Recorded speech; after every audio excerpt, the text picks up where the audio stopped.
Welcome to the Practice Podcast, a show created by lawyers to help lawyers in life and business without all the complicated lawyer language. Let's welcome Bast Amron founders and your hosts, Jeff Bast and Brett Amron. Hi, Brett. Hi, Jeff. Happy Friday. Happy Friday. Glad to be recording a podcast on the Friday. I love it. My favorite day to record the practice. Favorite day of the week. I have a question for you. All right. If you could live anywhere in the world without limits, meaning doesn't matter where your work is or your kids are, where would you live? Other than your house. Besides my house. I mean, you're welcome, by the way, I appreciate that. to come and live in my house anytime. So I'm going to describe a place rather than a specific location, and that is somewhere relatively near a body of water, whether it be a bay, an ocean, or lake. Walking distance to a small little town where we could walk in, we could ride a bike, we could do that. We don't rely on a car necessarily, a motorized vehicle. And not too far away from hiking trails in the hills and in the mountains. So it's Lake Como, maybe? What about you, Mr. Bast? I love where we live. You know, I'm a Miami lover. Mm-hmm. I love the ocean, so I have to be close to the ocean. I think Costa Rica, for the very similar reason, because it has all those access to the ocean, access to nature, mountains, calming lifestyle. Calling our friend Paul Orshan. Yeah, come on, Paul, I'm coming down. It's a shout out. All right, well, our guest is kind of, look at him, poor guy. We'll let you answer the question after I introduce you. Our guest today is Greg Alexander. Greg is the founder of Collective 54, the first mastermind community dedicated exclusively to the thriving professional services firms with big aspirations. Collective 54 helps members make more money, work less, and get to a larger exit and a faster exit. Members get access to a network of peers, proprietary content, benchmarking data, coaching, events, software, all custom built to serve their unique needs. Greg's backstory is after selling his own professional services firm, the consulting firm SBI, for a staggering $162 million. Greg founded Collective 54, and through his expertise and guidance, he helps members grow, scale, and exit their firms. He's also authored the best-selling book called The Boutique: How to Start, Scale, and Sell a Professional Services Firm. And he's the host of a very popular podcast, second only to The Practice, called the ProServe Podcast. Welcome, Greg. Welcome, Greg. Thanks for having me, guys. It's great to see you. I like, Jeff, by the way, how you had to pause when you said big aspirations. Yeah. I wanted to make sure that you pronounced it correctly. Yeah. Realized I added an article in that phrasing that caused me to pause a little. So well done. Anyway, Greg, welcome. By the way, you want to answer the question about where you'd like to live? I'm like you in that where we spend our summers is my favorite place in the world, and that is in Jackson Hole, Wyoming. Oh yeah. Love it, Jackson Hole. Yeah. We like to hike and fly fish and raft and all that. So we're in between Yellowstone and Grand Teton National Park, and it's a great place. That is beautiful country out there. Yeah, love it there. I've only been there in the summer and just really amazing. Loved it. Greg, so tell us your journey. How did you get your start in professional services? Obviously, you had a successful exit, but take us from the beginning. Yeah, sure. Okay, so I was raised in Boston, Massachusetts. You probably hear that in my accent today, although I live in Texas now. I describe my professional journey in 3 chapters. So chapter 1 was my time as an employee, and I got super lucky. I got hired off the college campus and went to work for a hot tech company in the 90s called EMC. You guys might remember them. I was an early employee there and kind of rose up through the sales ranks, had a great time there, and learned what it meant to be an employee inside of a large corporation. For our listeners, what kind of services did EMC do, and what did you do on the sales? So EMC wasn't a service company. They were a product company, and we manufactured data storage devices. This was well before the era of cloud computing and SaaS and all that. You know, big companies used to have these things called mainframe computers, and they would store massive amount of data, and we sold that data storage device. So that's what we did. The company was an amazing story. At one point, they were in the S&P 500. They ended up getting sold to Telecomputer a few years ago. I started there as an entry-level salesperson, rose through the sales ranks, and became one of the sales leaders of that company. So that took me to chapter 2, which I left EMC. The dot-com bubble burst. The whole tech industry got put on its head, and a lot of people were figuring out what they wanted to do next. So I started a management consulting company, and this was my chapter as an entrepreneur. That company was called SBI, which stood for Sales Benchmark Index. What it did was it brought the science of benchmarking to the art of sales. And it was a classic consulting firm. We competed with the big guys, the McKinseys and the Bains of the world. And we specialized in business-to-business sales effectiveness. So companies would hire us if they had large sales organizations and they were unhappy with the productivity of those teams. And then we would do things such as redo the hiring profiles, rewrite the compensation plans, redesign org charts, train the sales team on product releases, things of that nature. I had that from 2006 to 2017, and I sold that in 2017. And that launched me into the third chapter of my life, which is the one that I'm in right now, and that is of an owner, an investor. And I'm now investing in boutique professional services firms. And the way I do that is through the current company called Collective 54, which you introduced to the audience. It's a community of owners and founders of professional services firms. And some of those firms require growth capital as they start to hit the scale stage. So we'll make investments in those firms as well as provide them strategic counsel and hopefully lead them to an ultimate exit. That was my journey. That's amazing. Very impressive. Going back to chapter 2 for a minute in your entrepreneurial journey, when you first started SBI, what was your thought process and your plan? Was it to scale it to get to the point where you had an exit? Walk us and our listener through that. I wish it was, but it wasn't. Truth be told, I started that firm to answer a question for myself. And the question was, how good am I? The reason why I wanted to answer that question is because I rode a wave in chapter 1, the tech wave. And I had a lot of success, but it was somewhat unfulfilling because it was the right place at the right time. Don't get me wrong, I was grateful for that. And, I became financially independent as a young man, which allowed me to go become an entrepreneur. I still had that kind of burning question. I figured the only way to answer it was to start with nothing, no customers, no services, no employees. So literally from the kitchen table, I started the firm that way. And then, as time went on, you start to have some success and your aspirations and ambition expand. I woke up one day, 8, 9, 10 years into the journey. I said, geez, I might have built an asset here, something that somebody might want to buy. At that point, we were serving private equity clients rather extensively, some of the best known ones. And sometimes they would say to us, hey, if you guys ever want to sell your firm, let us know, we might be interested. And I had never been through an exit before. I didn't even know really what that entailed. But, we hired an investment banker and ran a process, and they did a great job. And it was a life-changing moment for me and my partners. It was a great education because you guys might remember, but there was a time in our society where people believed that services businesses were unsellable because there were no assets. They used to say all the assets walk out the front door every night. But that has changed dramatically. We're living in the golden era of professional services right now. Give you some data. There's about just under 1.5 million pro-serve firms in the United States right now. There's $2 trillion spent per year on professional services. This is according to IBIS World Reports. Organic growth rate of 5%. We employ well over 13 million people just in the United States. So it's a huge industry with incredible growth characteristics behind it. So we were in the right market at the right time at that time as well. So luck played a role in that exit for sure. Now and back to chapter 3, we're going to bounce around the book here. In chapter 3, when you're advising clients, I think one of the things you said is that you didn't have an eye on the exit. Exit doesn't sound like it was even in your lexicon at that time. And so you didn't set this thing out with a plan to sell or exit.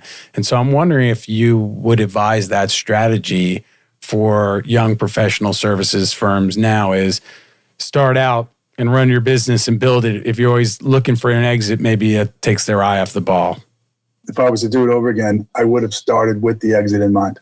It doesn't mean that I would have exited, but I would have wanted the option to exit. Within Collective 54, we have 3 tiers of membership. We have a growth tier. These tend to be younger, less mature, smaller companies.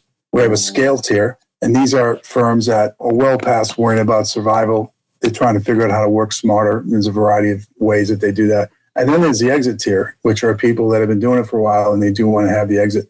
And our programming lines up with those 3 stages.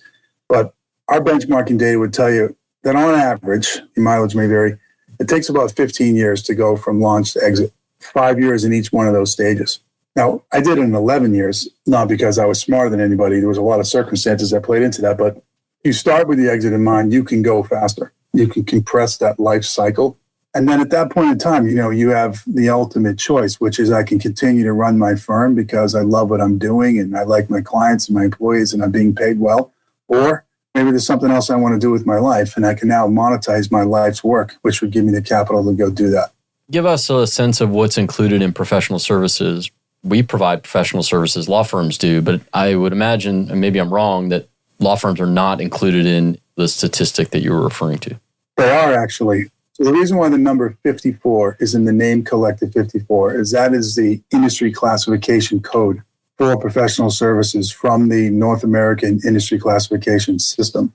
And there's subcategories in there as well. But what they all share in common is they all market, sell, and deliver expertise as opposed to the manufacture of a product. They're not a blue-collar service like cafeteria services or janitorial services. They're knowledge workers. So within that, there's the legal vertical, which includes lots of things, law firms, legal services firms, etc., accounting firms, marketing agencies, consulting firms, IT service providers, that's a big one, architects and engineers, designers. It's a really large category with several subcategories. And the domains are very different. For example, what would a marketing agency learn from an IT shop? Because the basics of community businesses, ours included, is that you put together a network and peers learn from peers. And what's surprising is, even though the domains are entirely different, the business model is the same. You still have to acquire clients, so you got to deliver high client sat. You got to employ people and have a talent supply chain. You've got to figure out how to price your services, et cetera, et cetera, et cetera. All the challenges are the same, even though the domains are different. How does Collective 54 work? First, how do people find Collective 54? How do they find their way? Is it invitation only, or are you reaching out to folks? And then when they do find it, what happens?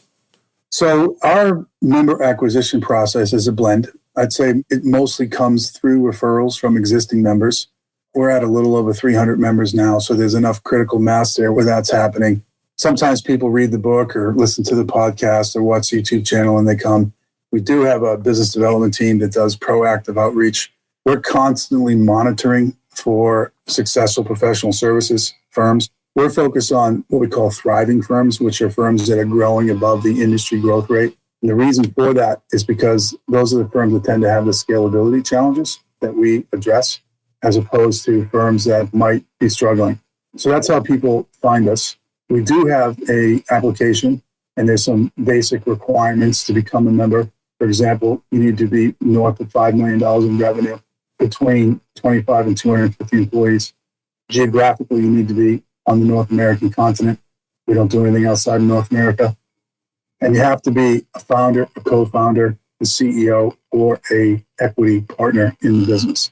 We put people through the application process. There's a membership review committee. If the application gets processed and they get welcomed into the membership. Brett and I are familiar with this sort of the peer-to-peer concept because we're both members of EO. And I'm curious, can you describe what that is, what peer-to-peer is for some of our listeners who may not be familiar with it? So I am a graduate of EO. I loved EO. I was part of them when I was a younger person. And then I was in YPO and then Tiger 21, which is another one of these groups that a lot of YPOs join after they exit their firm. In most communities, there's kind of 6 features of a community. So the first is the network. So this is the peer group. And like in EO's case, they have a huge network. It's probably 20,000 strong now, but they all have that entrepreneurial component to their lives. And that's how they curate their network. With us, we curate a network on 3 things. You got to be in that industry sector. You've got to be in that segment, which we call the boutique. And you got to be one of the owners. So everybody in our group, that's how we define a peer. We feel that peers learn best from peers. So that's number 1. Number 2 is there has to be some content, some curriculum, some learning material that can help this community solve common problems. Number 3 is data in the form of benchmarking data. This can be simple things like how much should I pay my employees? How much should I price my services? What should my utilization targets be? Things of that nature. Number 4, there's usually a coaching program. So in our case, coaching is one-on-one coaching, and that's done through the mentor-mentee relationship. There's group coaching, which is done by cohorts. We put them together in leadership boards, groups of 15. In EO, they call that forum. We have a version of that here. And then there's expert-led sessions. We have a monthly speaker series that comes in, and members get a chance to be taught by some of the world's leading experts. The fifth thing that is common amongst communities is some type of event schedule, which is a blend of virtual events and in-person events. Thank heavens we're back to in-person events. And then lastly, there's a software tool of some kind. It's a member portal where you'll have a member directory and activities calendar, all the content, recorded sessions, etc. So that's kind of what is typically involved in a community like ours or EOs or others. That's what we mean by peer-to-peer. I imagine you have this all over the country. You have some in-person meetings. Are there large sort of national events that people can go to? And how is that sort of organized? Is it organized by state? Is it organized by city?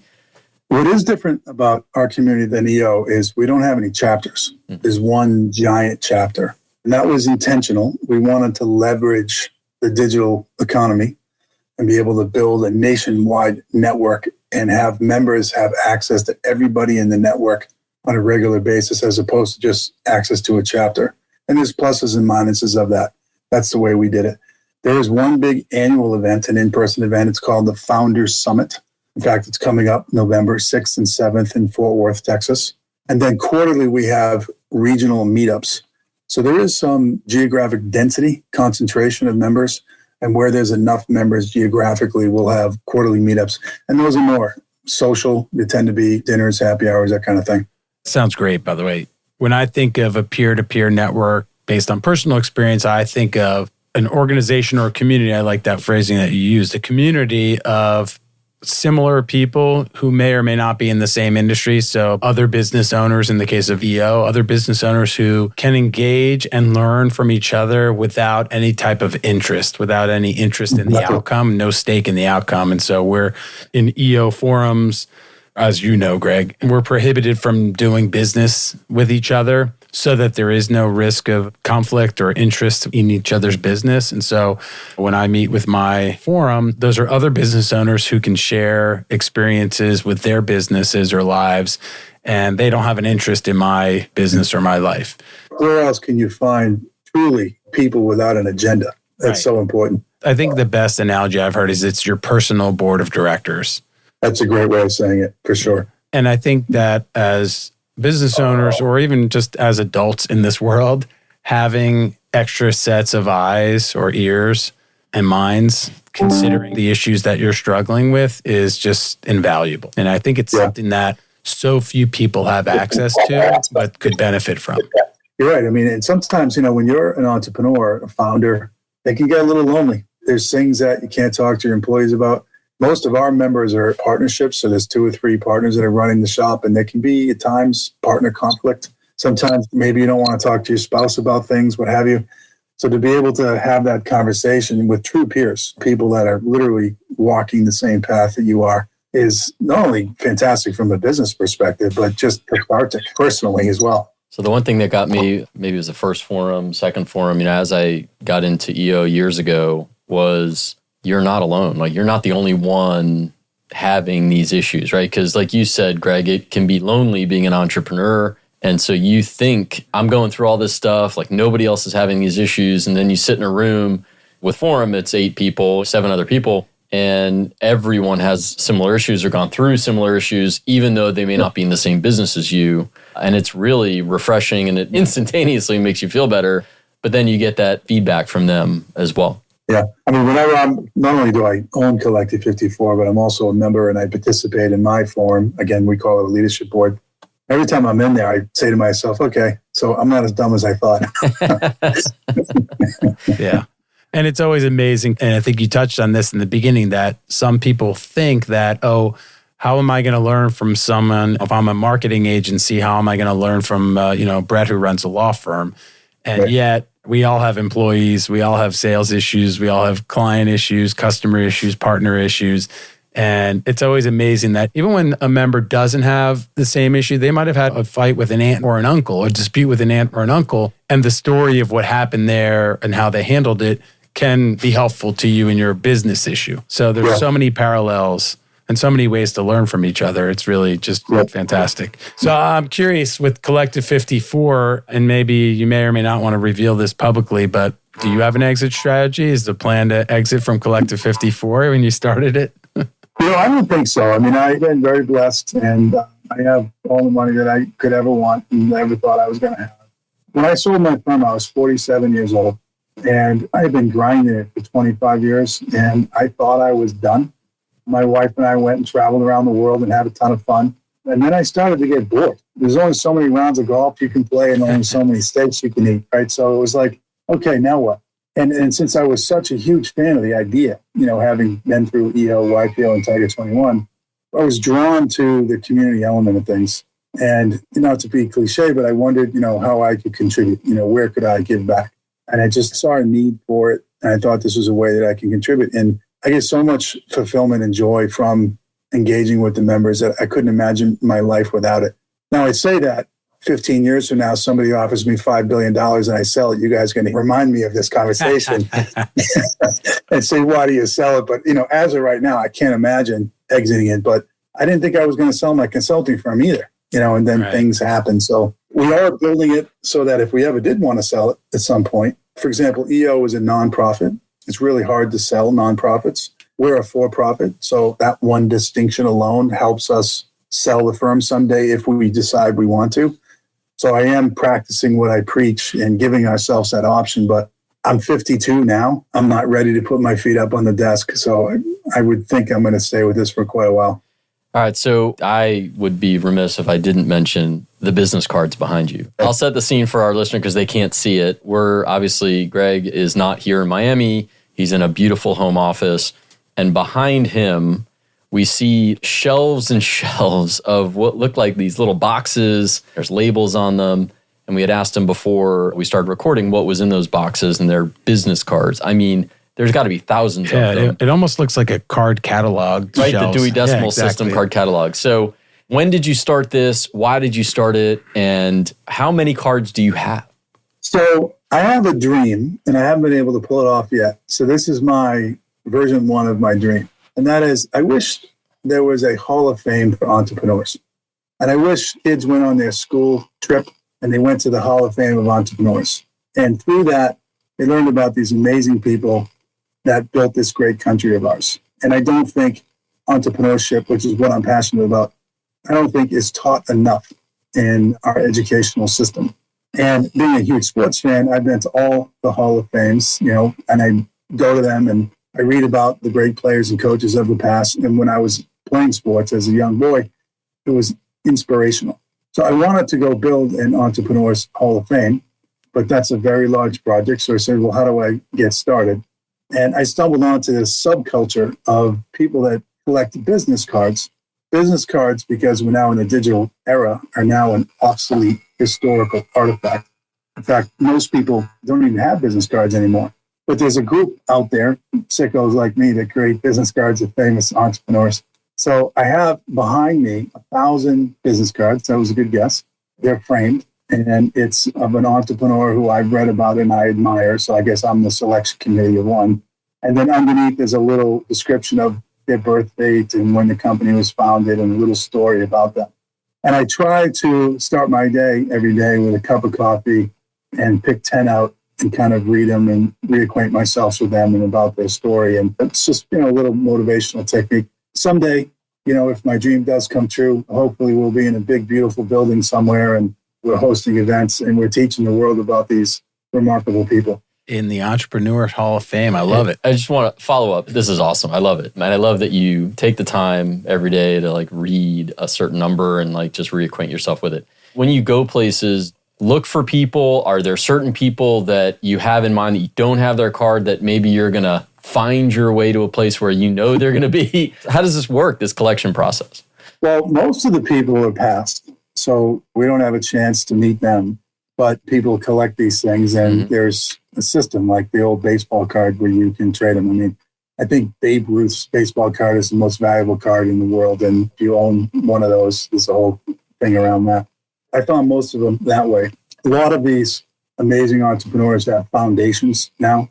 If you go to their foundation and you donate to their cause, and I've done some of that, they'll have a whole story about how the foundation was created, which would include the story of the entrepreneur. And there's artifacts, business cards being one of many, that are associated with that. Some of them are people that are still alive. So, for example, I have an early business card from Jeff Bezos, Amazon, 1 million years ago when they were first getting into AWS.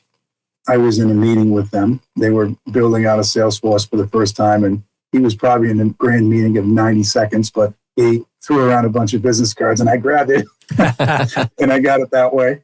I've got Elon Musk's business card. I attended an event that he was at regarding SpaceX, and I live here in Texas. That's where they're at. So there's a whole variety of different ways. I have a list of people that I hope to acquire their business cards and add to it. This is an amazing story. So, I mean, one of my prized possessions is I have the business card of Levi Strauss. Wow. That's cool. And his story of participating in the gold rush, but unconventional, right? Yeah, was a really interesting story. And things like that tell you that it's okay to be unconventional, maybe take a different path. You don't have to ride the wave like everybody else is riding the wave. And there's so many stories like that to learn from. Yeah, well, the genes were a tool. You needed genes to be sifting through the gold. So it was tangential to the gold rush. And what a great story. Yet, here we are, we still wear Levi's, right? So just think about that for a moment. Yeah. It's amazing. Yeah, that is very cool. This is great. Good stuff. I love that. I don't think you're sick at all for collecting business cards. No, in fact, I think it's actually a healthy collection and much cooler than stamps or butterflies. But thanks for sharing that with us. Really cool. If you enjoyed this show, please give us a 5-star review, share it, follow us, send it to your friends, send it to your family, send it to your favorite aunt or uncle. Or your favorite entrepreneur. Sharing the show helps others find it, helps us produce better content, and just sends a positive energy into the world. So let's make the world a better place by sharing the Practice Podcast. Greg, thanks so much. Brett, thank you. Nelson, thank you. Thanks, Greg. Thanks, Nelson. Jeff, you're the man. Thanks for having me, fellas. For more information on this show and other resources, visit fastamron.com and connect with us on LinkedIn, Facebook, and Instagram @FastAmron.